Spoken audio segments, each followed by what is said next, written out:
El científico no solo es el frío y acucioso registrador de la realidad que investiga, en ocasiones es el protagonista, el escenario de la investigación, estudiándose a sí mismo.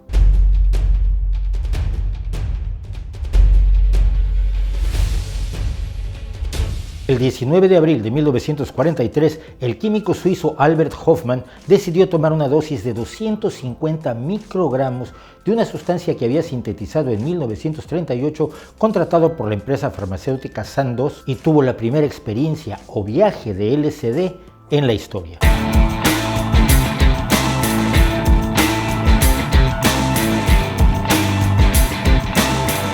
Hofmann trabajaba con el ácido lisérgico, una sustancia producida naturalmente por el hongo conocido como cornezuelo, explorando sus posibilidades como estimulante de la circulación y la respiración. Su trabajo consistía en explorar distintos compuestos a partir de esa sustancia. El que había sintetizado en 1938 era el LSD-25 o dietilamida de ácido lisérgico. 3 días antes, el 16 de abril, Hofmann había absorbido accidentalmente una pequeña cantidad de LSD-25 a través de la piel de los dedos, al parecer por un descuido de laboratorio. La experiencia que tuvo a continuación lo impulsó a experimentar en sí mismo, consumiendo una cantidad de LSD-25 que luego se descubrió que era tremendamente alta. Pasó por una etapa de pánico y paranoia, seguida de placidez y euforia. Había nacido la era de la psicodelia y su descubrimiento sería uno de los signos distintivos de la contracultura hippie. Por desgracia, el uso recreativo del LSD llevó a que se prohibiera y se impidiera que se estudiara como droga psiquiátrica, que era el destino que Hofmann imaginaba para lo que llamó mi hijo problemático, el LSD. El de Hofmann era solo un caso más de los muchos científicos que en un momento dado han optado por utilizarse a sí mismos como sujetos experimentales antes que emplear animales o a voluntarios. Algunos casos resultan menos cinematográficos que el de Hofmann, pero mucho más dramáticos. En 1922, el entomólogo estadounidense William J. Berg intentaba determinar si las arañas conocidas como viudas negras y que están extendidas por todo el mundo eran venenosas para el ser humano. Después de ver el efecto del veneno en ratas, se hizo morder por una de sus arañas, pero sin sufrir más que un dolor agudo. Convencido de que la mordedura había sido demasiado superficial, al día siguiente se dejó morder durante 5 segundos. A lo largo de los siguientes 3 días, Berg sufrió los terribles dolores y reacciones del veneno y los anotó para un artículo que publicó en 1923 en una revista de parasitología. A partir de entonces, la práctica de dejarse morder por distintos arácnidos fue parte normal de las investigaciones de Berg, pese a lo cual vivió hasta los 95 años.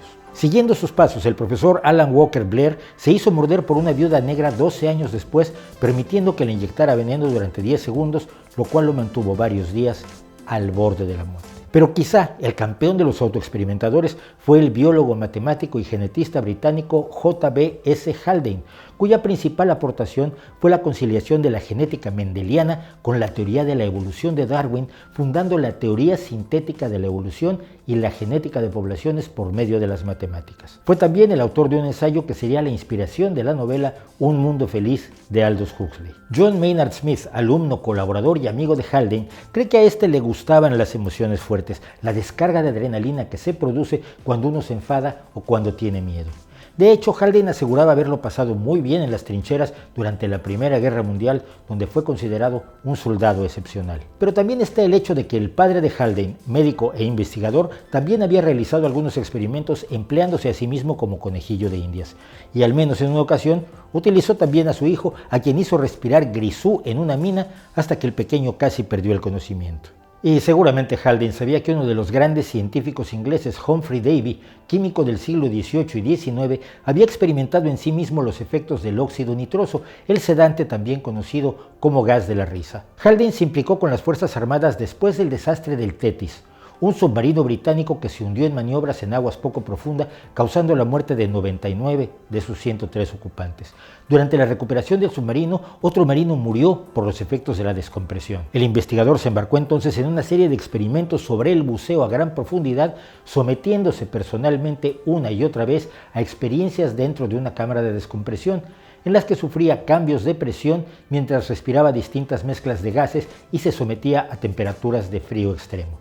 En un experimento en el que se envenenó con un exceso de oxígeno, además de sufrir violentas convulsiones, se provocó un daño irreparable en algunas vértebras que lo dejó con dolor crónico para el resto de su vida. Los tímpanos de Haldane sufrieron varias rupturas a consecuencia de los cambios de presión a los que se sometió, dando pie a una de las más famosas citas del científico. El tímpano generalmente cicatriza y si le queda algún agujero, aunque uno queda un poco sordo, puede expulsar humo de tabaco por la oreja afectada, lo cual es todo un logro social. La autoexperimentación de Haldane fue la base de mucho de lo que hoy sabemos acerca de los efectos de la compresión y la descompresión en los cuerpos de los buzos, especialmente la narcosis provocada por nitrógeno. Ser su propio conejillo de indias permite a los científicos conocer de primera mano las experiencias subjetivas asociadas a algunas situaciones, porque la subjetividad también juega un papel importante en la investigación científica, y no solo por las inspiraciones, intuiciones y pasiones de los científicos.